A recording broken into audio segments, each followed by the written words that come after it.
Let's think about whether each of these expressions produce rational or irrational numbers. And just as a reminder, a rational number is 1.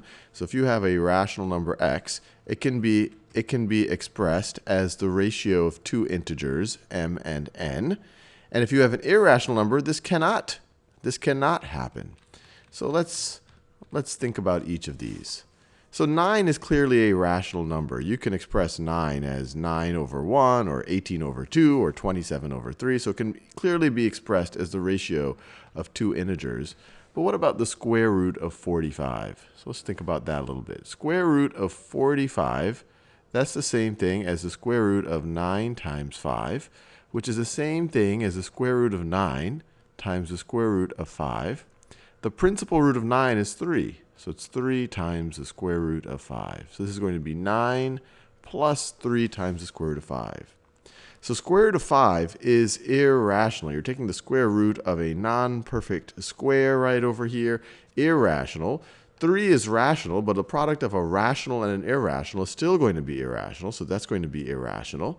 And then you're taking an irrational number and you're adding 9 to it. You're adding a rational number to it. But you add a rational to an irrational, and you're still going to have an irrational. So this whole thing is irrational. Irrational.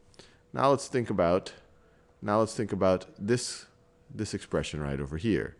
Well, the numerator can be rewritten as the square root of 9 times 5 over 3 times the square root of 5.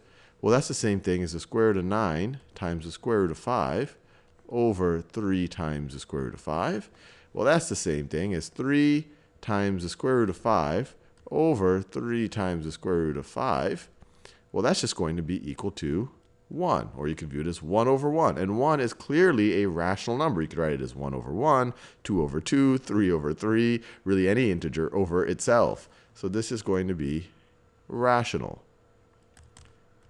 Now let's do this last expression right over here. 3 times the principal root of 9. Well, what's the principal root of 9? Well, it's 3. So this is going to be 3 times 3, which is equal to 9. And we've already talked about the fact that 9 can clearly be expressed as the ratio of two integers. 9 over 1, 27 over 3, 45 over 5, all different forms of, or different ways of expressing 9.